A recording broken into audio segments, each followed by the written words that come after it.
Warning, the following video has flashing lights and also includes content that may be deemed inappropriate for some viewers. Viewer discretion is advised.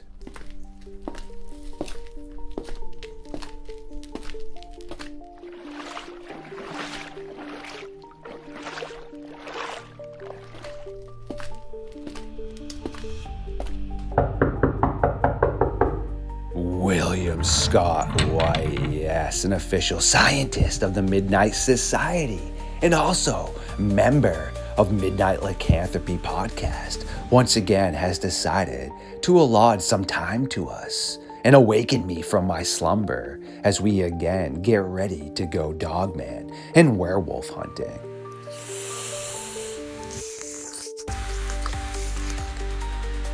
Well, that was truly refreshing and absolutely delicious. Thank you for bringing me gifts and releasing me from my shackles. Now, without further ado, let's get ready to go werewolf hunting.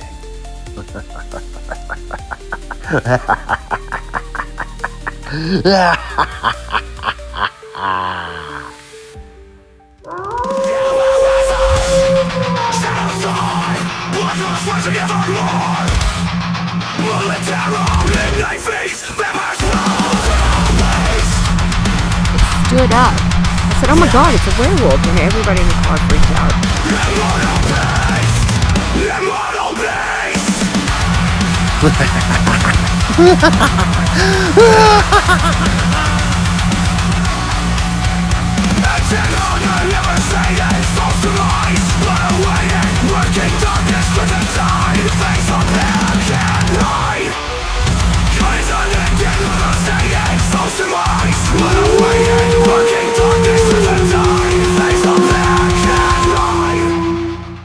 My creatures of the night, yes, welcome back once again to the time to nerd out and learn, of course, with the official geologist of the Midnight Society, William White. What's good, man? How you been? Well, I've been pretty good. I'm back in Brazil like I was over the holidays.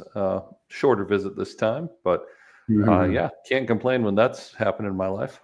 Yeah, can't go wrong with that. To the audience tonight, we are going to be diving into a very interesting case. Yes, it's called the Beast of Bladenboro. I believe that was down in North Carolina during the 50s, particularly, I believe, 1953 to 1954, give or take. Prior to that, there were some whisperings. Also afterwards, there were still some grumblings of I believe, bobcat or lynx that was shot and disposed could not have been this strange creature, is what all the locals had said. Yet it has been reported to look potentially like a large cat, meaning it could have been a cougar or anything. But then again, people really claimed that it had this big mane. We, again, know there are other reports of the strange Dogman, whether they look like the feline, the ape, it doesn't matter, right? There's different variations. They also said this strange beast had elongated fangs, which, again, felines have really large fangs too. I don't know how familiar in the 50s people would have been with seeing large cats. What's your thoughts on this whole thing? I mean, my first thought would be we had cougars, mountain lions, puma, whatever you like to call them, all across the United States, in the eastern United States, way back in the early days, right? In Florida and remote areas of the Appalachians. And so, my first thought was, well, maybe it's a cougar. I said I lived in Arizona, and it was an issue in our rural community. Sometimes they'd come down from the mountains into our desert area, and dogs would get shredded by them. So that would have been my first thought. But it could have been, dark brown. The cougars are not always that tawny kind of blonde color. They can be, fairly dark brown. And especially if it's being seen at night, it may look quite dark. So that's my first thought is, maybe this was a cougar. I didn't see the bodies, so I don't know. There's a lot of descriptions about it going for the head. Cougars typically like to go for the neck. They like to break the neck. and I'm not aware of them really going for like it seems like this thing was deliberately like cracking open skulls. I remember, I don't know, it was probably 18 years ago. I was reading some news story from, I think it was Kenya, about an unknown beast, sounded like a hyena, but an unknown beast cracking open skulls. And so, yeah, hyena, is a thought. And then, when we get back to the exotic pet thing, hey, maybe it escaped from a circus or a zoo, Mm-hmm. or someone did have a collection of exotic animals, So those would be my two thoughts if we're going for a natural explanation: cougar or hyena. Now, obviously, cougar is more likely because we're talking North America, but there are certainly ways that a hyena could be out there, at this time. Though, more of a twisty, turny sort of path to get there, to explain how it would be there. But it's not impossible for sure. There's an archaeo species. I don't remember if we've talked about it or not, but they're actually called dog bears because essentially they're kind of the link between where the bear family diverged from the canine family, and so they Yeah, have the kind of Amphicoeno features of days. both, right? And so sometimes people think that those northern Canadian cryptids that the Native Americans talk about Ooh. may be remnant populations of those. Northern Canada is still a long way from North Carolina, but hey, nothing's impossible. If those creatures are still in existence today, it's feasible that one way or another one made its way down. The reason I also had mentioned that too is just, again, it crushes the head up there and goes for the skull. And then you look down here, North Carolina, and they call it the dog eater. Right. Well, interesting. I don't really believe in coincidences. Usually animal predation isn't always spot on. I listened to some great minds the other day say whatever we know about animal behavior, take 60% of that to heart because it's just a Yeah. A lot of guesstimation. it's just theory and guesswork based on observations. Exactly. Yeah. Yes, just because cougars usually don't crush the head or we haven't fully documented that, could one just decided to Oh, have done that? absolutely. And why would it do that? Well, the is basically pure fat. Yes. And fat is highly nutritious. I mean, it is the most calorically dense of the three energy sources. Carbohydrates, protein, fat, right? And in nature, energy is life. Animals always have to decide. It's usually on an instinctual basis rather than a rational basis. But is this action worth the expenditure of energy? Will I Mm-hmm. recoup that energy in return for chasing this animal? And so, yeah, maybe it was a cougar that learned, hey, when I crack, and we're talking about mammals, right? And mammals are freaking smart. Never Yes. underestimate how smart a mammal is, especially a more advanced one like a cat or a dog, right? So they can absolutely learn patterns, and maybe this one just learned, hey, when I crack open the skull, I get delicious, wonderful fat, Mm-hmm. and it gives me energy that I need to survive. So that can be easily be an explanation. And they certainly. And the thing is, reading the descriptions, it doesn't say how big these dogs are necessarily. No. Now, I'm imagining like black tip curs or hound dogs. Kind of your typical southern dog Yep. for chasing Beagles or raccoons. something, right? Right.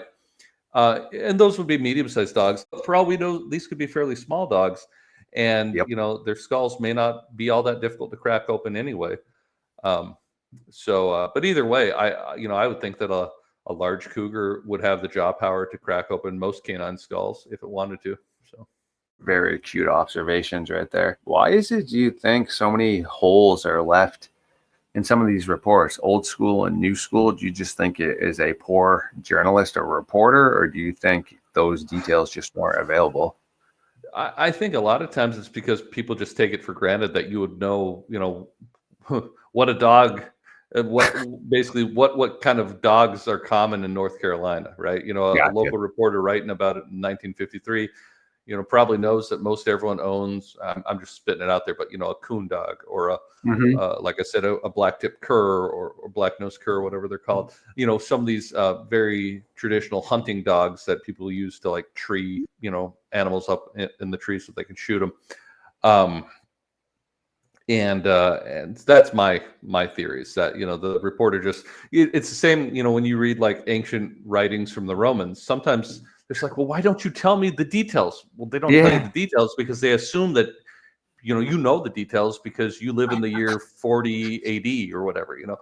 um but that's an interesting point. It's like, oh, we're only talking about something that was like 72 years ago. Well, geez, a lot can change culturally in 72 years, Yes. and so that is a fascinating point to think about. Apparently, no one told them assumptions aren't good, right? Right. 'Cause- It's like yeah. today a dog might be a Pomeranian or a mini poodle. I'm guessing in rural North Carolina in 1952 or 3, they didn't have, access to the catalog of certified breeds. Yep. Like we do today. They're just available to us in the modern age, but I doubt it was quite the same back then. Makes sense too. The more I think of it, if we are talking about hound dogs, maybe a bobcat could have been the culprit too. It's possible. Certainly a bobcat, I wouldn't put past it because they're more ambush hunters. They could be up in a tree and go for the Yes. neck. Bobcats and lynx have taken out elk and Yep. large ungulates like that. And they're much, much smaller than that. So a dog feasibly could be prey for them. Coyote, I would say your average coyote, probably not, but 3 or 4 of them might. Imagine a German Shepherd or a Mastiff, or some of these larger Yes. breeds with a female coyote.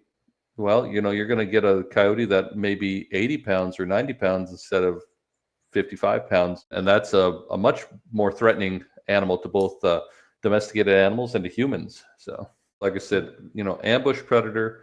So the dog may not even know it's there before it gets its neck broken. They've got their nasty claws. Cougars can be big. Like big males in parts of the Yes. Rockies in Canada can be like 200 plus pounds, which, Lightning fast too. yeah, super, fast, strong, sharp teeth, sharp claws. I'm over 200 pounds, but I wouldn't want to take on a 200-pound cougar. It's got advantages I don't have. Super agile too. Not saying that a dog or a German Shepherd isn't agile, but it's not even Right. close to much dexterity as a large Yeah, feline. the ability to jump and leap and defy gravity that even a house cat has, but also those big cats, it's impressive. It really is. Yes. And also, again, we're not talking about per se like a couple of German Shepherds, because again, if you have dogs, they do say, they work better in packs, just like Oh yeah. wolves would and such. So if you had 3 or 4 German Shepherds, now you're, rolling. But I'm just saying with a lot of these, if we're thinking about it, because they're leaving out details, a cougar could definitely snag that before you even know. Absolutely. Yeah, it's funny talking about animals working together. I worked with a guy back in Arizona, and he had a couple Rottweilers and a cat, and apparently they would work together to coyotes. They were smart. No one taught them how to do it, but the cat, would be out there at twilight, at nighttime, and basically act as bait, because coyotes love to get cats. Unfortunately, And yes. and the Rottweilers would be, just kind of waiting in the background, out of sight, out of view. And when the coyotes would, pull up to get the cat would get out of, dash off, and the Rottweilers would get into range and get them Ooh. some coyotes. That reminds me of a case up here I fielded from my friend Kevin Sapala Jr., where he says he believes this coyote was injured to try and Mm, either get his dogs to come outside because they were flipping out at the window, sure. or to get him to go outside. But he said he just felt like something was wrong. We were talking about the whole, your stomach being like, no, don't do it. Because his brain was like, oh, I'm thinking about doing this. But then he was like, yeah, I don't want to get bit, but I obviously want to help her if she's hurt. So he said he's trying to figure out, and all of a sudden, like 8, 9, maybe 10 feet off the ground, off in the distance, he saw glowing eyes, which, Oh wow. yeah, he seems to think potentially whatever this was using the coyote as a trick, more or less, because the coyote all of a sudden ran off totally fine after. Right. Yeah, I've heard of coyotes acting injured, or weird, to get like, dogs to come out, and then the pack jumps the dogs, because coyotes will absolutely eat dog. So that just adds a creepy new layer to it, if it's working with some cryptid.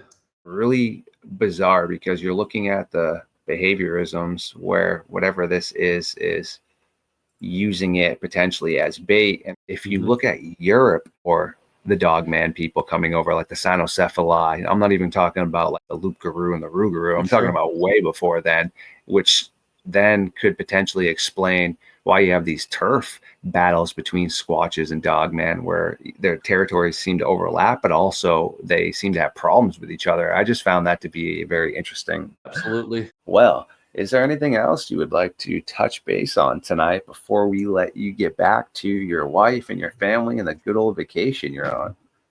Well, as far as the Beast of Bladenboro goes, I don't want people to walk away from this saying, "Oh, it's definitely a puma or an escaped hyena." Those are just theories of mine.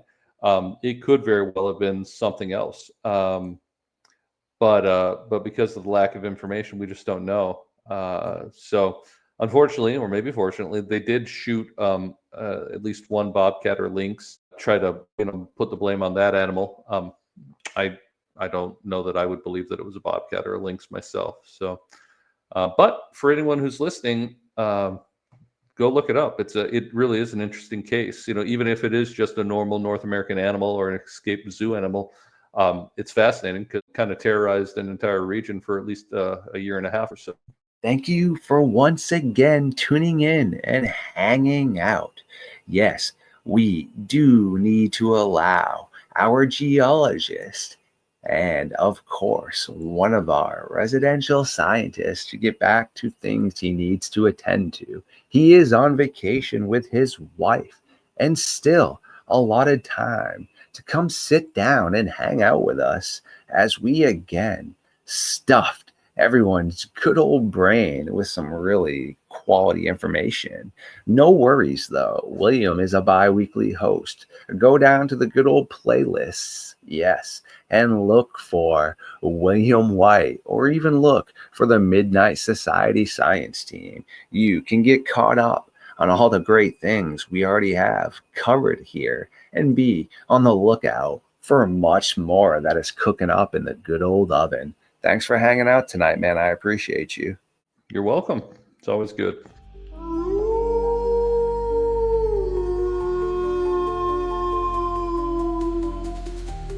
My creatures of the night. Yes, I do adore every single one of you. And thank you for hanging out tonight. Please like, comment, subscribe, share the truth to the algorithm. And remember, yes, legends live forever.